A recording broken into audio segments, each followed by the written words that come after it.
Hey movie lovers, my name is Sean and I'd like to welcome you to the first episode of Admit One, where my buddy Adam and I talk movie reviews, upcoming films, and movie discussion. That's right, and for our first episode here, to start it off, we are going to be reviewing the brand new Marvel film, Guardians of the Galaxy. So, Sean, if you had to give it a score out of 10 right off the bat, what would it be? 9.5. I would say that I agree with that. It's a movie that I think a lot of people didn't really know what to expect. I, for one, have never read any of the comics. I don't think you read any of the comics. Nope. And so I had really no idea what was going on. There was a talking raccoon. There was a tree. It could have been anything. But what it ended up being was really, really fun. Just an entertaining movie all around. Yeah, this movie has a breakneck pace of humor and action, and you kind of forget about the fact that you're watching just the next installment in Marvel's superhero movie canon.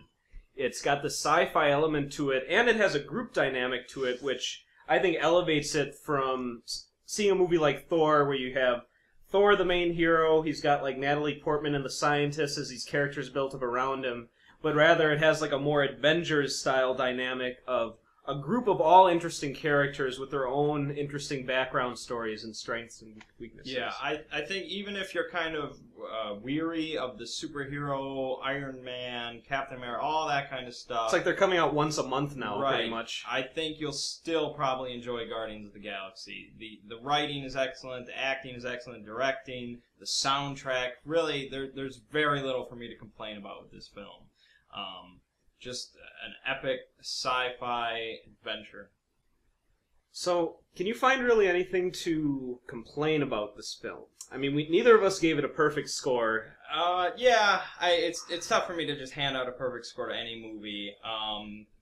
There were some issues, I guess, with the villain. I think it was definitely a good villain, although there were some things where you're like, well, he probably could have done things better. But really, you're just kind of reaching for a downside. The character of Gamora, played by Zoe Saldana, I would say her character is a bit cliche, perhaps. Yeah. Not as well written as all the other ones. Right. She was fine. But oh, yeah. When in a movie of really interesting characters, fine doesn't feel quite as right. quite as great. And you know, this movie was being compared to like New Hope and just kind of this first installment that just takes your breath away and gets you excited for a franchise. And believe me, it's exactly what it is. But don't get your hopes shattered by the huge expectations. You will not be disappointed. Yeah. But it's as far as not knowing anything about this movie, it was everything I could have hoped for, I think. Oh, it was better than I would have anticipated from something like this. I had no idea what to really expect. So they definitely found another series that they're going to make sequels of. Yeah. So it really didn't feel like a Marvel Cinematic Universe film, even though it is. And I can't wait for all these characters to then be integrated into all the other situations. Yeah, can you imagine the crossovers? Oh, it's going to be quite entertaining. Yeah. All right, so go see Guardians of the Galaxy if you haven't yet. Yeah, if you like fun, go see it. All right, so then our second review then for this week is on Hercules, starring Dwayne Johnson. What would you give this movie out of 10? I'm going to say a solid 7.5. I like the 0.5s. I was leaning more towards around 7-ish, I would say. Definitely not on the same level as Guardians. So Hercules, this film is actually based on a graphic novel, I believe. So it's not really the traditional just adaptation. It's based on altered story, I suppose. I don't know, it seems like since Watchmen, films based on graphic novels have been popping up more and more frequently. Well, pretty much films based on existing stuff in general is happening. Yeah. But I wouldn't say this is as good as Watchmen. No. So, it is, of course, the story of Hercules, played by Dwayne Johnson. He is the son of Zeus and a mortal woman, and he is freakishly strong, of course. Where this one differs a little bit is it's kind of more about him and his adventures with his crew, with his little gang of friends, who the rest of them are not really superhuman in any way, but he depends on them just the same. Yeah, the film adds to the Hercules legend by kind of incorporating him into this element of this larger group. Kind of in a similar way of Guardians, where Hercules is definitely the principal character still, and appropriately since it's Dwayne Johnson. And he kicks a lot of ass in this movie, so that's pretty much all you need to hear if that's what you go for, is you'll get your guarantee of Rock kicking ass. But it's... I would say the movie then, from my personal opinion, I think it suffers a bit because it's not completely centered on Hercules. Like, you have these other characters in a Hercules film who are not superhuman in any way, and who are not really that well developed at all. They're just kind of ancillary characters that are like, I depend on Hercules, I would die for Hercules, and it's just like, okay, they're all kind of like that. And I'm here to see Hercules just destroy shit. And there is some of that, there's definitely some entertaining parts of that, but I think they could have gone a lot more with that. Yeah. Hercules suffered a little bit, I would say, with the same problem that 300 Rise of an Empire did, in that at times it just felt too generic of an ancient epic film. Right, yeah. It loses the dynamic a bit of just really the heroism of Hercules by kind of inserting him into this larger plot just about these large battles going on, which are fun to watch, but a good movie. It didn't capitalize on the dynamism that a film about Hercules with Dwayne Johnson as the title character could have done. So the writing definitely was not impeccable. I think the pacing of the film was a little bit off. You know, for a movie that people that are going to go see it, they want to just see badassery, you know. And so when there's just segments where it slows down and there's dialogue and all that, and, you know, it's just, it suffers from that. The directing was alright. I didn't really have any huge complaints there. So if you go in, you know, wanting some Hercules action and just expecting just that, you'll get what you're looking for, but I think it could have been a lot better. Was it better than Hercules in New York? It wasn't as funny as Hercules in New York. What do you think about Arnold playing an old Conan? Well, that's a completely different discussion. Yeah. But I'm looking forward to that. The Conan movies are fantastic. You know, they were what made Arnold, really. So I'm looking to see the continuation of that. Yeah. All right. So then, in upcoming films, which has really already just been released, we have Teenage Mutant Ninja Turtles. What are your thoughts on this? All right. Well, you've got your trilogy from the 80s. Really, 2 movies. We won't talk too much about that third one. Okay. But yeah, I mean, the original Turtles film is just this really heartwarming classic.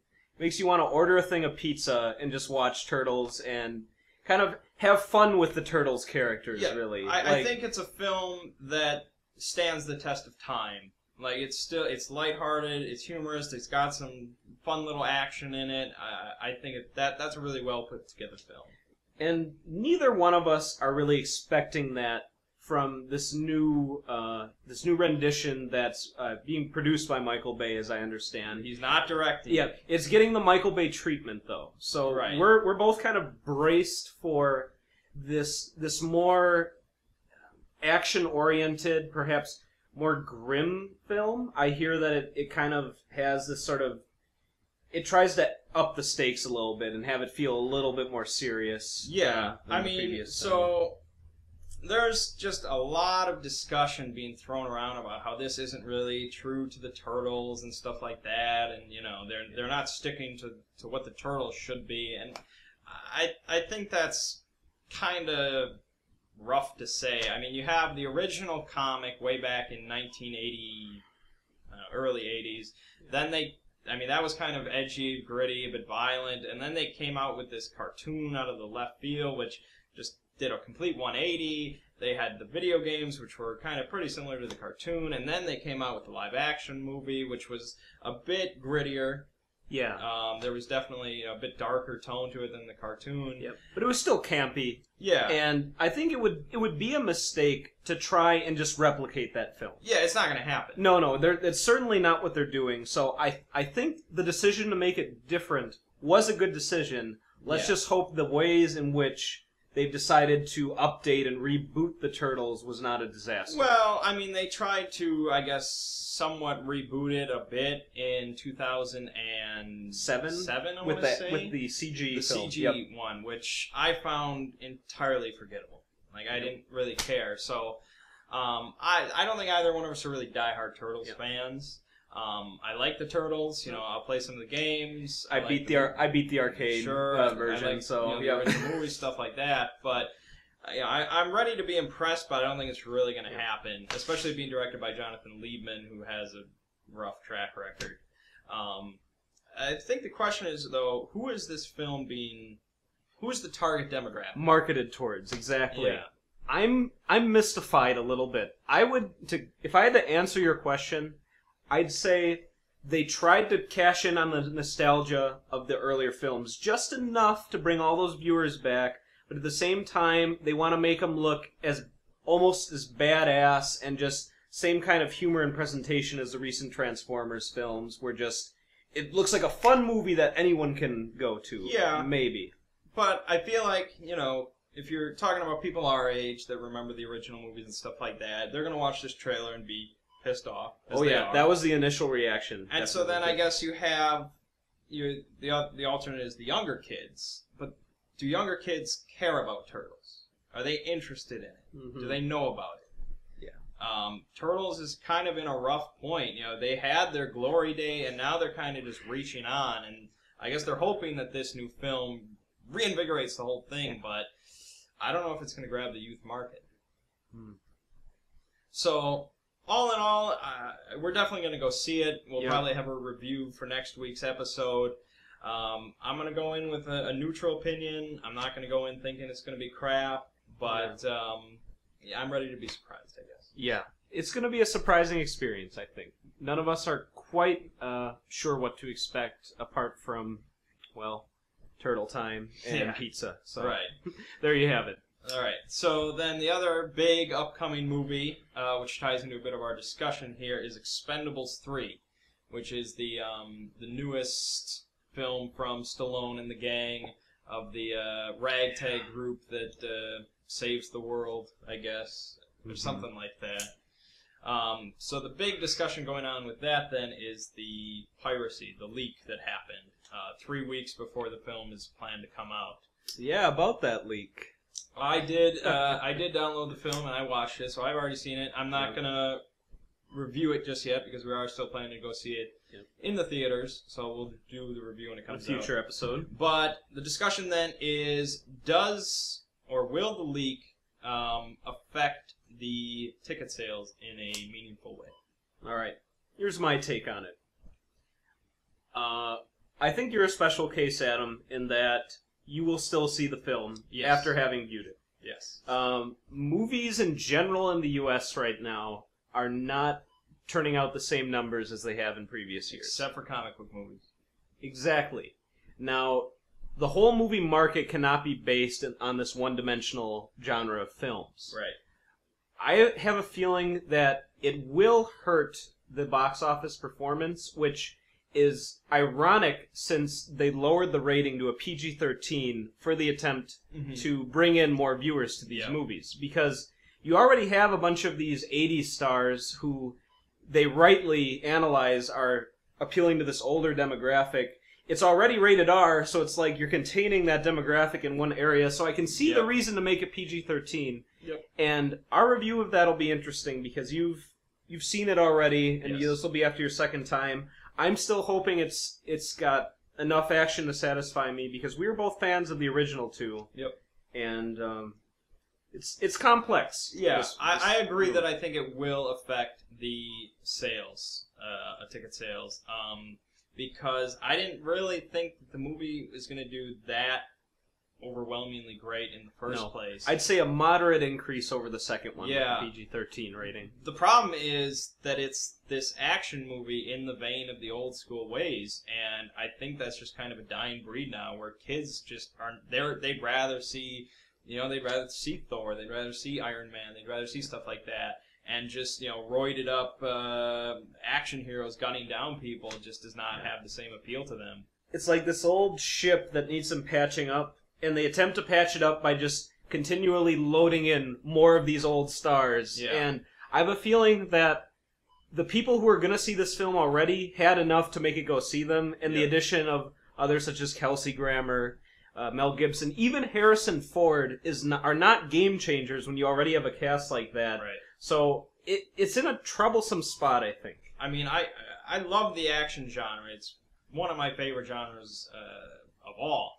But they've done, there are recent action movies that are well put together and well made and well received, but I think they feature a more perhaps intelligent protagonist, someone who's not just grabbing a machine gun and gunning things down. And really all of Arnold's recent developments since he came back from politics have not really done well. Oh, any of his movies that didn't have Stallone in it were disasters. You have The Last Stand, you have Sabotage. We see all of them because that's how Adam and I are. We're old school like that. We love Arnold. We love all those old school stuff, but it's just not bringing in the people into the theater. They're trying to cling to these old ways, and even though we as fans of this kind of old school way still... We're starting to feel the fatigue of such films. It's something that you can't just... Stallone will not find his footing, and all these other guys, really, in different kinds of movies. So they're going to keep making them. I don't think this is going to be the last one of the series, unless this is just an absolute disaster, which will be interesting if the piracy issue leads it to that. But I don't think the piracy will swing it that far. Okay. I think it'll definitely reduce the ticket sales, but not to, the extent of 100 million or something like that. Yep. But, so we'll definitely still see it in theaters, and we'll have a review in a couple weeks. All right, so that covers the things that we're looking forward to. There's a few other topics we'd like to touch on as part of this show's content, in that we have our own thoughts about some of these larger issues at hand. For instance, the second Purge movie came out a little while ago, and The Purge is already showing similarities to some of these other recent horror series that have spawned, like Saw, for instance. Yep. And it's interesting. It has this premise that makes it unique, which the Saw films had, where you have this one day where all crime is legal. It's the Purge. It's a great hook. You feel as a viewer after seeing it that they don't quite take full advantage of it. And it paves the way for a multitude of sequels. Yeah. The fact that a sequel to the original Purge was even made was kind of surprising. Yeah, and it still did pretty well. That's the thing with low-budget horror movies. They can just crap them out and they'll do very well. Not difficult to turn a profit. Not really. The Paranormal Activity movies are probably the champion of that cause. So the question here then is, do we think that Purge has the longevity of something like Paranormal Activity, Saw, Friday the 13th? I think they have to get way more inventive than they are. Yeah.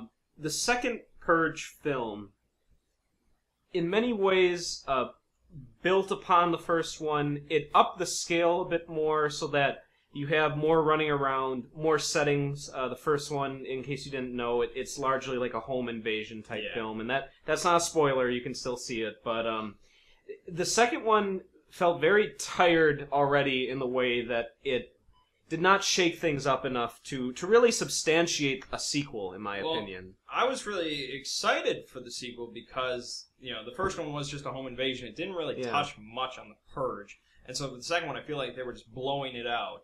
And this was going to show, the whole city throughout a Purge night and just anarchy. Yeah. And I still feel like it was somewhat claustrophobic, maybe. Like, it was still just focused too much on a small scale. They need to go more for, like, an anthology approach. Yeah. Where they just bounce around, they show all these different horrific things that are going on.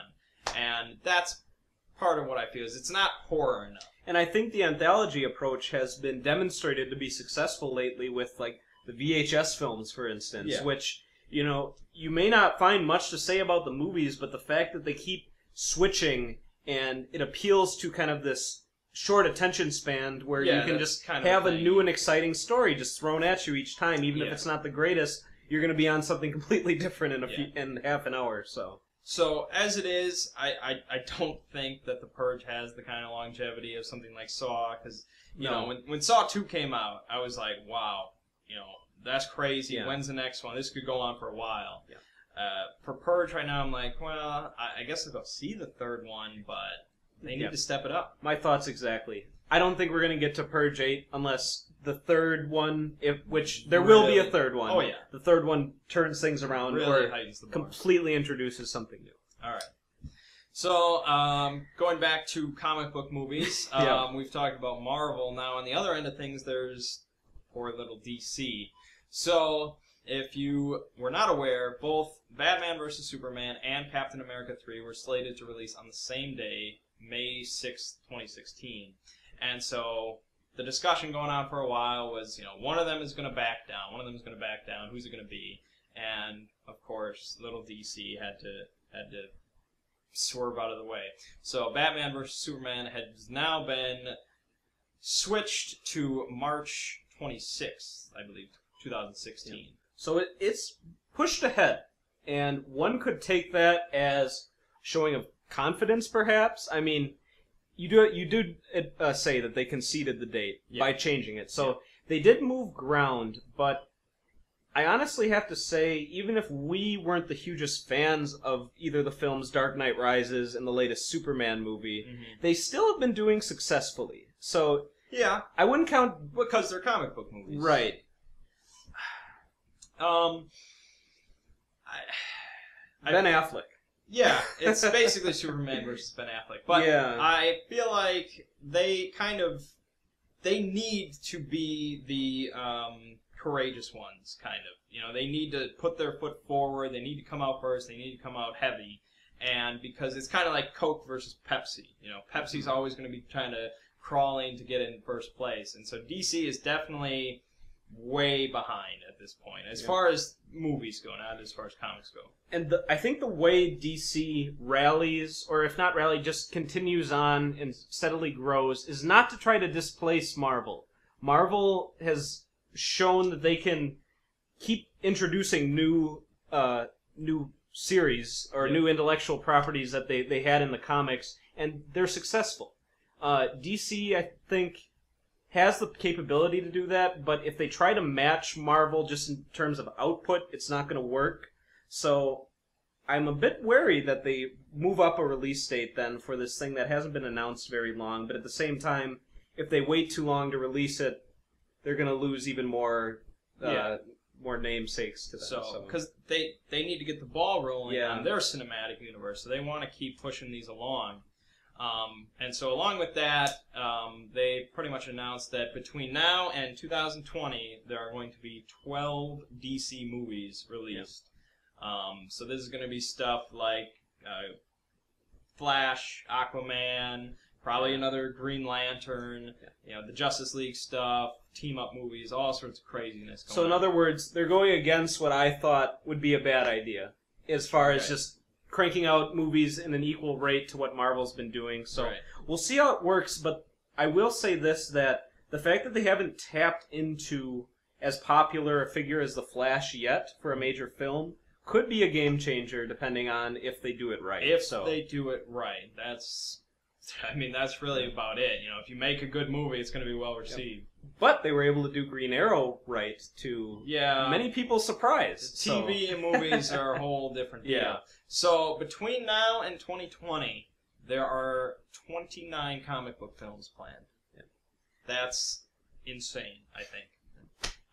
Like, we're going to have, basically, from 2017 on, there's going to be like 6, 7 a year. So, comic book movies are not going away anytime soon. What about video game movies? Yeah, that's a thing too. We have the Warcraft movie coming out. The Uncharted movie has a release date, and now we've heard that the Last of Us film is a confirmed thing that they're doing. And so the script is going to be written by the game's creative director, so that's good. And they are saying that it's not going to completely follow the game's script, which kind of makes sense. 15 hours. So it's like a Resident Evil movie. Something like that. Hopefully a little bit better. But since the game's creative director is in charge, I feel like it's probably in good hands. And they are they're in talks, or they're thinking about getting Maisie Williams to play Ellie, who she plays Arya on the Game of Thrones series. So we'll see how that goes. But I think the casting of Joel is a bit more important. So everybody has their thoughts about who you should play. Personally, I feel like Dwayne Johnson should play the lead in every film, but I don't really expect that to happen. Yeah, I mean, all I really have to say on this topic is I'm a huge Resident Evil fan. Yep. And I've been watching the Resident Evil films since they started churning them out, and some of them are decent. I really enjoy the second one and a few of the more recent ones. I thought they did an okay job. And it's interesting because Resident Evil is already so cinematic of an experience.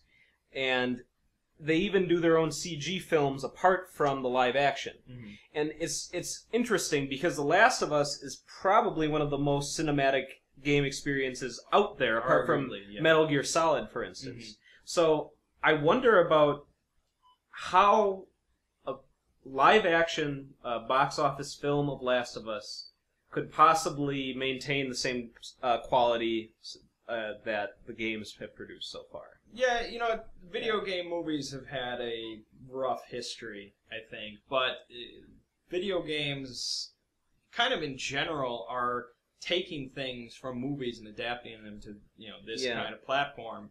And conversely, movies are starting to take some subtle hints from video games, I think.